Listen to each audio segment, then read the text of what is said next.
प्रधानमंत्री नरेंद्र मोदी ने देशवासियों के नाम चिट्ठी लिखी है। मेरे प्रिय परिवारजनों से संबंधित करते हुए चिट्ठी में उन्होंने विकसित भारत के संकल्प को पूरा करने के लिए लोगों से सुझाव मांगे। चिट्ठी में उन्होंने लिखा, हमारे और आपके संबंधों को 1 दशक पूरा हो गया है। आपका समर्थन हमें लगातार मिलता रहेगा, आगे भी विश्वास है। पाकिस्तान के पूर्व प्रधानमंत्री नवाज शरीफ का राजनीतिक सफर अब पूरा होने को है, जहां सेना ने नवाज शरीफ के रूप में पाकिस्तान की राजनीति में आखिर बड़े नाम को भी हाशिए पर डालने की तैयारी कर ली है। सूत्रों के मुताबिक आर्मी चीफ आसिम मुनीर ने नवाज को जल्द लंदन लौटने के आदेश दिए। नवाज के करीबी एक भरोसेमंद सूत्र के कहने पर ये बात कही।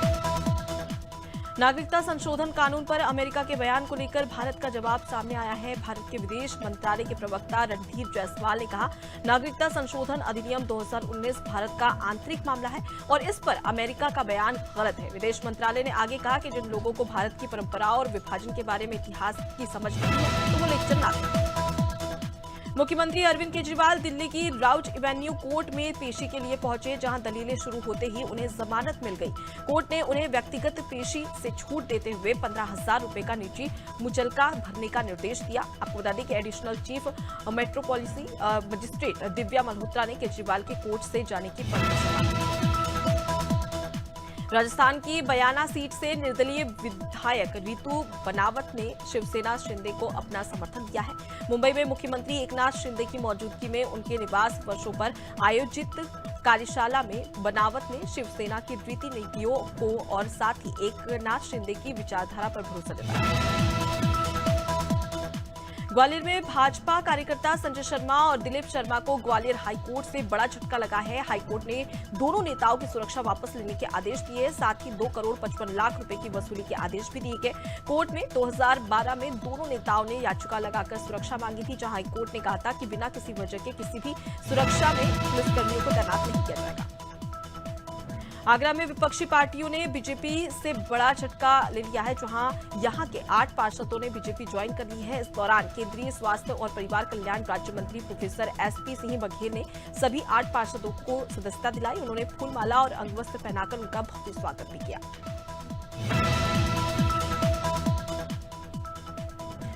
लोकसभा चुनाव से पहले छत्तीसगढ़ में फिर एक बार पोस्टर वॉर शुरू हो गया है। एक तरफ बीजेपी लगातार कांग्रेस पर निशाना साध रही है, तो जनता का ध्यान आकर्षित करने के लिए कार्टूनिस्ट पोस्टर्स जारी कर रही है। वहीं अब कांग्रेस भी ट्विटर पर सक्रिय नजर आ रही है और जारी हुए सभी पोस्टर्स का पलटवार करती हुई दिखाई दे रही है। रायबरेली में पुलिस ने ब्लाइंड मर्डर का खुलासा किया है, जहां पुलिस ने हत्या के मामले में युवक की भतीजी और उसके 2 प्रेमियों को गिरफ्तार कर लिया। पुलिस ने खुलासा करते हुए बताया कि भतीजी को 2 युवकों के साथ गलत काम करते हुए पकड़ने पर चाचा ने खेत में हत्या कर दी गई थी, जहां चाचा ने तीनों को आपत्तिजनक हालत में पकड़ा था।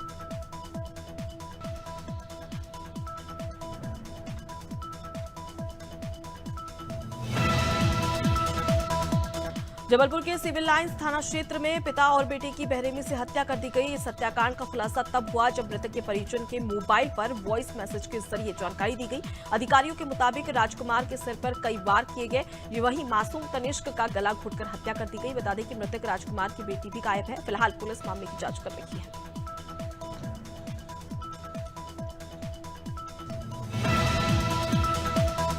उन्नाव में संदिग्ध हालत में युवक का सड़क किनारे शव पड़ा मिलने से क्षेत्र में हड़कंप मच गया। ग्रामीणों ने पुलिस को सूचना दी। जानकारी मिलते ही पुलिस मौके पर पहुंची। वहीं दही थाना पुलिस ने छानबीन के बाद शव की पहचान कर परिजन को सूचना दी, जहां परिजन ने हत्या की आशंका जताई है। फिलहाल पुलिस मामले की जांच में जुट गई है।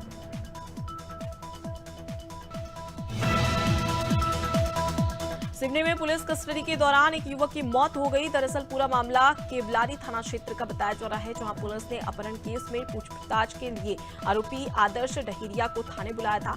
आरोपी अपने परिजन के साथ थाने पहुंचा था। इसी दौरान अभिरक्षा में लेने के बाद आरोपी की अचानक तबीयत बिगड़ गई, जिसके बाद पुलिस ने उसे तत्काल सामुदायिक स्वास्थ्य केंद्र में भर्ती कराया। जबलपुर में पिता पुत्र की निर्मम हत्या के से क्षेत्र में हड़कंप मच गया है। पूरा मामला सिविल लाइन थाना क्षेत्र के मिलियम रेलवे कॉलोनी का बताया जा रहा है। यहां रेलवे में कार्यालय अधीक्षक राजकुमार विश्वकर्मा और उनके 8 साल के बेटे का शव घर में पड़ा मिला, जबकि बेटी घर से लापता है। इतना ही नहीं, आरोपी ने बेटी के मोबाइल से रिश्तेदारों को वॉइस मैसेज भेजा था। जालौन में शराब पीने के दौरान दो दोस्तों में ऐसा विवाद हुआ कि एक दोस्त ने अपने साथी के सिर में गोली मारकर हत्या कर दी। हत्याकांड की ये वारदात उरई थाना इलाके में द्राट रोड पर स्थित एक दुकान में हुई। 22 साल का अखिलेश मूर्ति बनाने और बेचने का काम करता था। दुकान में अपने साथियों के साथ शराब पीने के दौरान हुई बहस के बीच गोली चला दी। राजनांदगांव पुलिस ने अंधे कत्ल की गुत्थी सुलझाते हुए 3 आरोपियों को गिरफ्तार कर लिया, जहां पत्नी ने अपने प्रेमी और उसके दोस्त के साथ मिलकर अपने ही पति की हत्या कराई थी। आरोपियों ने लाश को पैरावट में रखकर जला दिया था। आपको बता दें कि हत्या के मामले में पुलिस ने 3 आरोपियों को गिरफ्तार कर लिया, जिसमें मृतक की पत्नी भी शामिल है। शेगांव में पैसों की मांग के चलते एक व्यक्ति ने आत्महत्या कर ली। दरअसल एक युवती ने एक लड़के के खिलाफ छेड़छाड़ का मामला दर्ज कराया था। इस बीच युवती के पिता ने मामले को निपटाने के लिए युवक के पिता से 10 लाख रुपए की मांग की थी और इस कारण युवक के पिता ने फांसी लगाकर आत्महत्या कर ली। मामले में मृतक की पत्नी ने युवती के पिता समेत 5 लोगों के खिलाफ आत्महत्या के लिए उकसाने को लेकर मामला दर्ज कर लिया है। भदोही में मुठभेड़ के दौरान 10,000 के इनामी बदमाश को गोली लग गई, जिससे वो घायल हो गया। बता दें कि शूटर ने एक व्यापारी की हत्या कर दी थी। मामले में पुलिस ने शूटर को गिरफ्तार कर लिया है, जबकि पुलिस हत्या में इस्तेमाल होने वाले तमंचे की बरामदगी के लिए बदमाश को लेकर गई थी, तो उसने तमंचे से पुलिस पर फायरिंग शुरू कर दी, जिसकी जवाबी कार्रवाई में बदमाश के पैर को गोली लगी। कन्नौज में दलित नाबालिग छात्रा के साथ सामूहिक दुष्कर्म किया गया। भागवत कथा सिखाने के बहाने छात्रा के साथ सामूहिक दुष्कर्म किया गया। नाबालिग छात्रा के परिजन ने थाने पहुंचकर पुलिस से शिकायत की। पुलिस ने एक नामजद और 2 अज्ञात के खिलाफ मामला दर्ज कर लिया है। फिलहाल आरोपियों की तलाश जारी है। मामला सौरिक थाना क्षेत्र का बताया जा रहा है।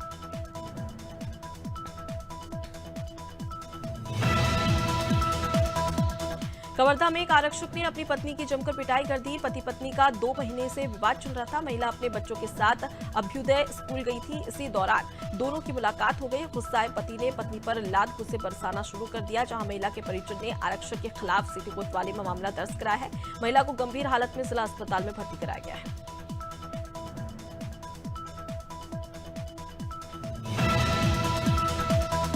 मंडला जिले में बंधक बनाकर आदिवासी युवकों के साथ मारपीट करने का मामला सामने आया, जहां पीड़ितों ने वनकर्मी और उसके 3 बेटों पर बंधक बनाकर पीटने का आरोप लगाया है। युवकों के शरीर पर मारपीट के गंभीर निशान भी मिले हैं। मामला जिले के मोती नाला थाना क्षेत्र का है, जहां पीड़ित आदिवासी युवक और उसके साथी ने बताया कि जब वो रिपोर्ट लिखवाने मोती नाला थाने पहुंचे थे, तो उनके साथ उस घटना को अंजाम दिया गया। दमोह में एक हैरान कर देने वाला मामला सामने आया। श्री जागेश्वर नाथ धाम बांदकपुर में भोले बाबा के दर्शन करने के बाद माथा टेककर भगवान को स्पर्श करते हुए एक महिला ने अपने प्राण त्याग दिए। वृद्ध महिला की मौत की घटना सीसीटीवी कैमरे में कैद हो गई है। मृतिका नरसिंहपुर की रहने वाली बताई जा रही है। लखनऊ में बिजली विभाग की टीम के साथ अभद्रता की गई। दरअसल बिजली विभाग की टीम गांव में बिजली चोरी की जांच करने गई थी, जहां कुछ लोगों ने बिजली चोरी करते पाए गए थे।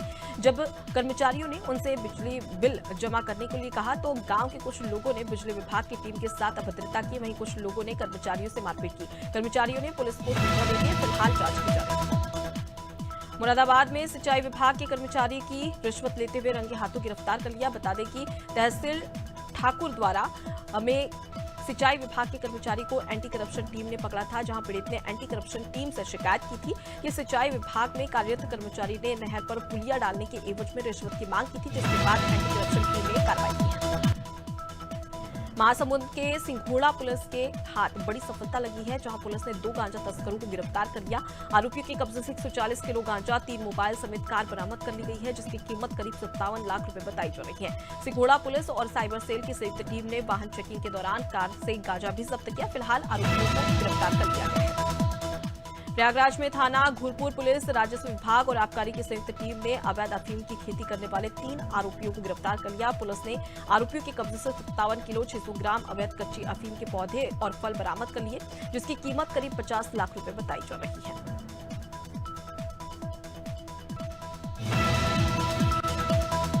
यूपी पुलिस आरक्षक भर्ती परीक्षा में धांधली कर पेपर आउट करने वाले गिरोह का पुलिस ने पर्दाफाश कर दिया है। पुलिस ने अहमदाबाद के TCI एक्सप्रेस कंपनी के 1 पूर्व और 2 वर्तमान कर्मचारियों को गिरफ्तार कर इस बात का खुलासा किया है, लेकिन पुलिस के गिरफ्त से मुख्य आरोपी राजीव नयन मिश्रा और रवि अत्री अभी भी फरार चल रहे हैं।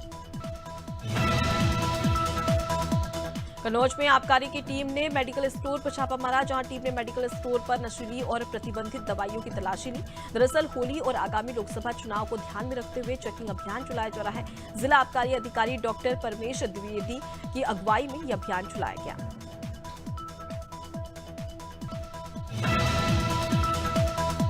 सिंगरौली में कोतवाली पुलिस ने शातिर बाइक चोर गिरोह का पर्दाफाश कर दिया, जहां पुलिस ने 4 नाबालिगों सहित 6 आरोपियों को गिरफ्तार किया।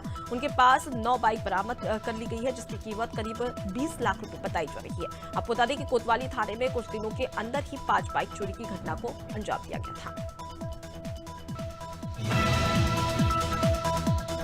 बाराबंकी में कपड़ों की रेडीमेड की दुकान में चोरों ने हाथ साफ कर दिया। चोरों ने दुकान का ताला तोड़कर 15,000 रुपए कैश के साथ 40,000 के कपड़े पार कर लिया। आपको बता दें कि थाना दरियाबाद से 400 मीटर की दूरी पर यह घटना हुई। पुलिस चोरी की वारदात को लेकर जांच पड़ताल में जुट गई है।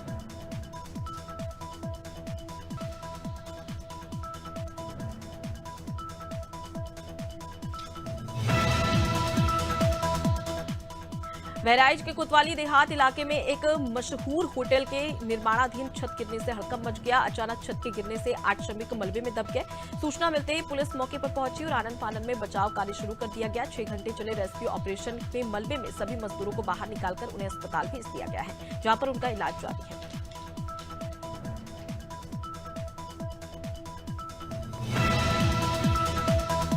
रायपुर के धरसीवा में तहसीलदार ने एक विवादित जमीन फर्जी दस्तावेज तैयार कर बेच दी, जहां पूरा मामला ग्राम नकटी का बताया जा रहा है। जहां ग्रामीणों का आरोप है कि तहसीलदार ने एक विवादित जमीन के नकली दस्तावेज तैयार किए और जमीन को किसी तीसरे व्यक्ति को बेच दिया। ग्रामीणों का यह भी आरोप है कि उन्होंने इसकी लिखित शिकायत कलेक्टर से की थी, लेकिन अभी तक इस मामले में कोई भी संज्ञान नहीं लिया गया है।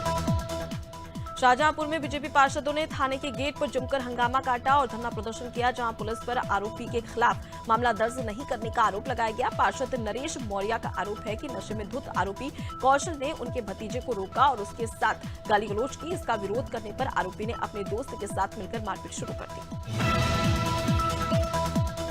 झाबुआ की नवागत कलेक्टर नेहा मीना ने रात्रि चौपाल की शुरुआत की। जनपद पंचायत रामा के खड़ू बड़ी ग्राम में चौपाल का शुभारंभ किया गया। इस दौरान कलेक्टर ने सभी पीड़ितों की समस्याएं सुनी और तुरंत निराकरण के लिए संबंधित अधिकारियों को निर्देश भी दे दिए गए हैं। अब जांच की जा रही है।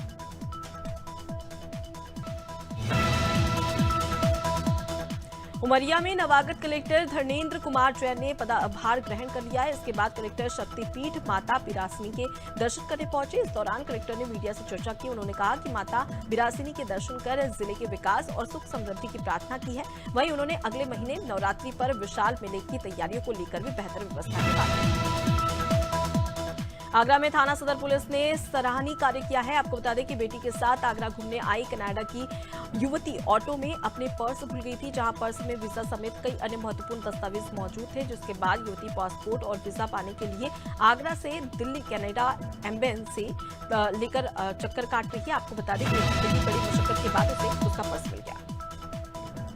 श्रेयस अय्यर कोलकाता नाइट राइडर्स के कप्तान होंगे और पिछले सीजन में टीम को लीड करने वाले नीतीश राणा वाइस कैप्टन रहेंगे। आपको बता दें कि केकेआर के सीईओ वेंकी मैसूर ने अय्यर की वापसी का ऐलान किया है। उन्होंने नीतीश को उप कप्तान बनाया। वहीं श्रेयस अय्यर ने कहा कि पिछले सीजन में हमारे सामने कई चुनौतियां थी।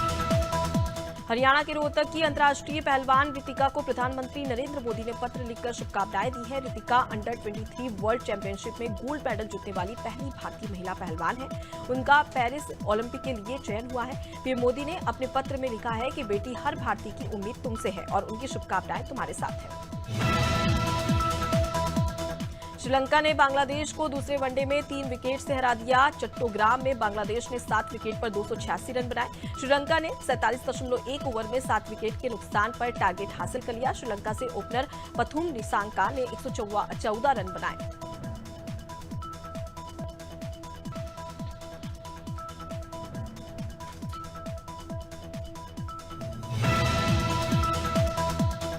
रॉयल चैलेंजर्स बेंगलुरु ने विमेंस प्रीमियर लीग के सीजन 2 के फाइनल में प्रवेश कर लिया है। स्मृति मंधाना की कप्तानी वाली टीम ने पिछले साल की चैंपियन मुंबई इंडियंस को 5 रन से हराया। बेंगलुरु की टीम पहली बार इस टूर्नामेंट के फाइनल में पहुंची है। टीम 17 मार्च को खिताबी मुकाबले में होम टीम दिल्ली कैपिटल्स का सामना करेगी।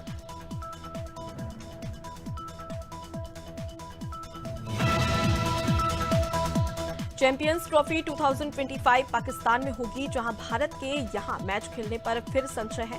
इस बीच एक रिपोर्ट में दावा किया गया है कि इंटरनेशनल क्रिकेट काउंसिल इसे एशिया कप की तरह हाइब्रिड मॉडल पर करा सकती है। आईसीसी के कार्यकारी बोर्ड के एक सूत्र ने कहा कि यदि भारत सरकार टीम इंडिया को पाकिस्तानी भेजना नहीं चाहती तो आईसीसी वहां के बोर्ड पर दबाव नहीं बना सकती। अमिताभ बच्चन की एंजियोप्लास्टी वाली बात फेक निकली। वे शुक्रवार रात इंडियन स्ट्रीट प्रीमियर लीग के मैच में बिल्कुल स्वस्थ दिखे। वहां मौजूद लोगों ने बिग बी से उनकी तबीयत के बारे में सवाल किया तो उन्होंने इन खबरों को झूठ बताया।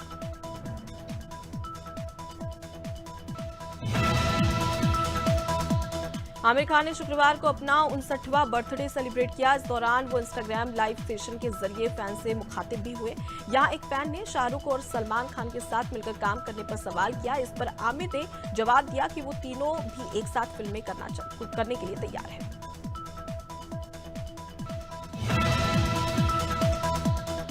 लैक्मे फैशन वीक 2024 के तीसरे दिन कृति सैनन ने रैंप वॉक किया। इस दौरान कृति स्पोर्ट्स प्रिंट वाली स्कर्ट और साथ ही ड्रेस में नजर आई। बार्बी फेम एक्ट्रेस मेधा शंकर ने भी रैंप वॉक किया। मेधा गोल्डन गाउन में दिखाई दी।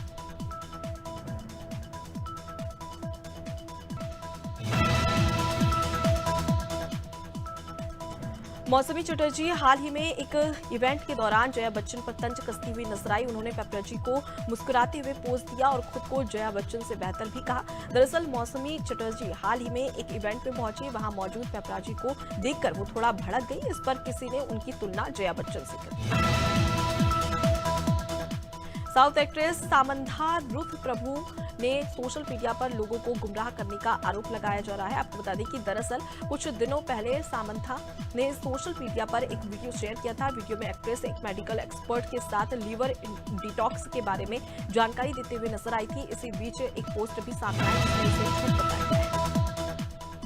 मध्य प्रदेश में अगले 4 दिन तक ओले बारिश का दौर चलेगा। मार्च में तीसरी बार बारिश हो सकती है। साथ ही आपको बता दें कि मंडला, टिटोरी, छिंदवाड़ा और पांडुना जिलों में बारिश के साथ ओले भी गिर सकेंगे, जबकि 40 से 50 किलोमीटर प्रति घंटे की स्पीड से आंधी चलने वाली अनुमान भी लगाया जा रहा है। वहीं अरब सागर और बंगाल की खाड़ी में भी नमी देखने को मिल सकती है।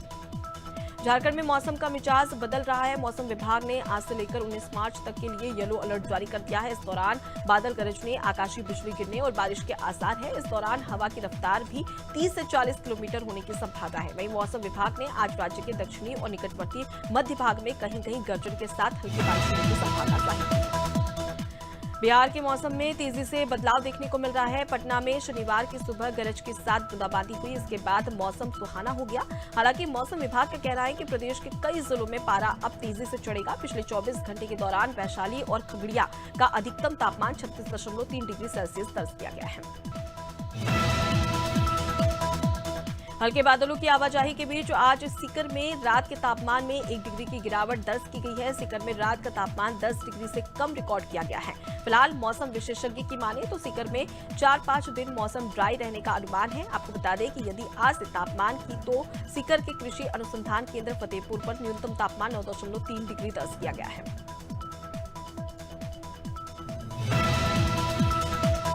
इंदौर में पिछले 24 घंटे में मौसम अचानक बदला, जहां इस दौरान रात के तापमान में 5 डिग्री बढ़ोतरी हुई। इससे तापमान सामान्य से 3 डिग्री ज्यादा रहा। दिन का तापमान में 1 डिग्री बढ़ा है। मौसम वैज्ञानिकों के मुताबिक 20 मार्च की रात से नया वेस्टर्न डिस्टर्बेंस एक्टिव हो रहा है। इसके लौटने के बाद गर्मी बढ़ेगी।